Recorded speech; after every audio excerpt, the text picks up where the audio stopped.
जय हिंद। इस वीडियो में हम लोग देखेंगे Maharashtra CET 2021 BA BEd BSc BEd. ये 4 इयर्स इंटीग्रेटेड कोर्स होता है, that is BA BEd as well as BSc BEd, bachelor in arts and BEd and bachelor of science and BEd. मतलब क्या होता है कि इसमें आपको 3 साल की आपकी ग्रेजुएशन होगी एंड 1 ईयर का आपका बीएड होगा। अगर आप ये कोर्स नहीं करते हैं एंड फ्यूचर में आपको बीएड करना है तो 3 साल का आप ग्रेजुएशन करते हो एंड फिर 2 इयर्स का बीएड करते हैं। ओके, सो टोटल हो जाता है 5 इयर्स एंड यहाँ पे होता है 4 इयर्स। सो इसीलिए BA BEd and BSc BEd integrated 4 years का कोर्स है। इस वीडियो में हम लोग देखेंगे एलिजिबिलिटी क्या है इस एग्ज़ाम की, पेपर पैटर्न क्या है, सिलेबस क्या है और मोड ऑफ एग्जामिनेशन क्या है।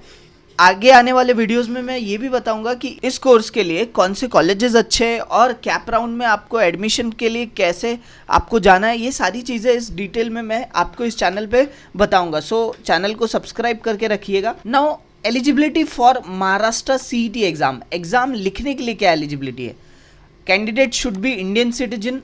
दूसरा है it has HSC and equivalent, आपको 12th या 12th के इक्विवेलेंट डिग्री चाहिए। दूसरी चीज़ स्ट्रीम। ओके, जब हम स्ट्रीम की बात करते हैं तो वो साइंस। ओके, अगर आप जैसे मैंने बताया कि BA and BSc, okay, so BA and BSc है तो जब साइंस स्ट्रीम की जब हम बात करते हैं तो आपको सब्जेक्ट्स होने चाहिए maths, life science like botany, zoology, chemistry और फिजिक्स। ये सारे सब्जेक्ट्स आपको होने चाहिए and plus 50% marks for open and EWS that is economically weaker section. Outside Maharashtra category student सभी को 50% मार्क्स होने चाहिए किसमें? 12th स्टैंडर्ड में। Then only you are eligible to take admission in this course. Now next is, जब अब ये तो हो गई बीएससी की बात। जब आर्ट्स की बात करें तो 12th स्टैंडर्ड में आपको आर्ट्स होना चाहिए and subjects like social science including history, geography, economics, political science, psychology, philosophy, education, library, okay, humanities, science, languages including Indian, modern and classical languages and literature studied as first language and optional core literature subject as HSC or equivalent level. 45% marks for reserve category student। तो आप open category में हैं तो आपको 50% marks चाहिए and reserve category में है तो आपको 45% मार्क्स चाहिए for writing this particular exam. Now अब देखते हैं पेपर पैटर्न क्या है इसका। सो इसमें 3 सेक्शन है, general knowledge, mental ability, teaching aptitude. Okay, yes, teaching aptitude तो रहेगा ही क्योंकि एवरीथिंग इट इज़ टीचिंग के ऊपर है तो टीचिंग एप्टीट्यूड तो रहना है। ओके, सो जनरल नॉलेज जो होगा वो 40 क्वेश्चंस होंगे and each marks per question it will be carry 1 mark and total marks is 40 marks. Okay, next is mental ability marks per question is 1 mark and total marks is 30 marks. Next is teaching aptitude, it will also carry 30 marks and marks per question is 1 mark and it will also carry 30 marks. So total will be 100 marks का आपका paper होगा। Now next is, अब देखते हैं आपका exam जो है maximum 100 marks का होगा। नंबर ऑफ क्वेश्चन 100 मार्क्स होंगे। Okay, CET my dear student, CET speed के ऊपर रहता है, आप कितना फास्ट किसी क्वेश्चंस को सॉल्व करते हैं उसके ऊपर। बिकॉज यहाँ पे अगर आप देखेंगे आपके पास 100 क्वेश्चन है एंड 90 मिनट्स है तो पर क्वेश्चन 1 मिनट से भी कम समय आपको देना पड़ेगा। ओके, जिसमें आपको जनरल नॉलेज है, मेंटल एबिलिटी है एंड टीचिंग एप्टीट्यूड है। Now types of question MCQ based रहेगा, multiple choice question. Okay, 4 option जिसमें रहेंगे। मीडियम ऑफ सीईटी, मराठी में भी हो सकता है एंड इंग्लिश में भी, दोनों होगा। ओके, जिनको मराठी लैंग्वेज में सीईटी एग्जाम देना है you can give in Marathi language and जिनको इंग्लिश लैंग्वेज में देना है you can give in English language. 90 minutes duration, as I said 90 minutes आपका ड्यूरेशन रहेगा।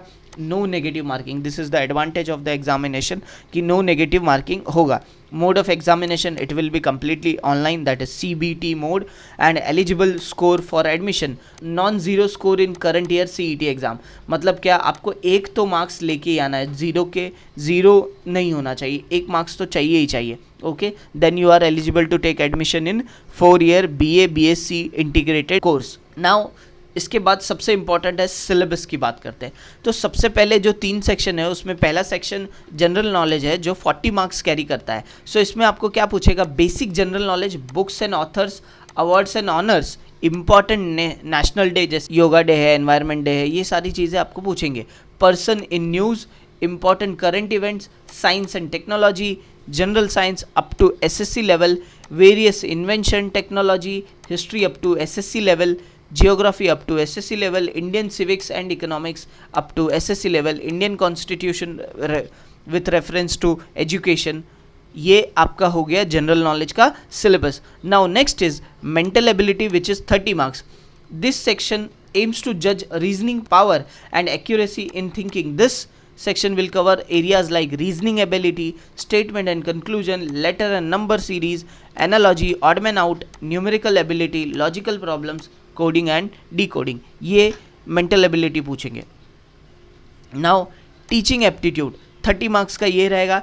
Teaching aptitude will cover areas like aptitude towards education, ये particularly teaching के लिए इस पे टीचिंग बेस्ड क्वेश्चंस आएंगे कि स्टूडेंट्स को कैसे हैंडल करना है, what are the methods of teaching, ये सारी चीज़ें आपको पूछी जाएगी इस सेक्शन में।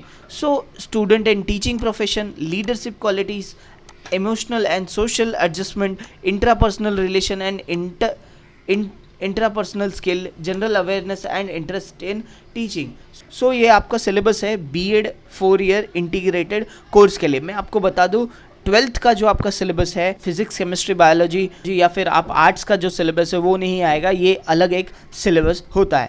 सो नाउ आपका मोड ऑफ एग्ज़ाम जो होगा it will be CBT mode, computer based test mode exam होगा।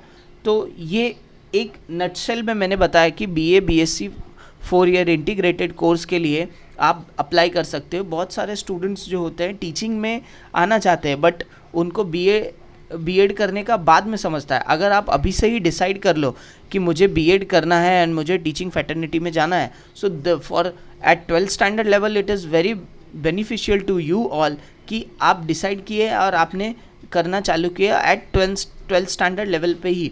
ओके, होप आपको ये जानकारी समझ में आई रहेगी। मिलेंगे अगले वीडियो में, तब तक के लिए जय हिंद।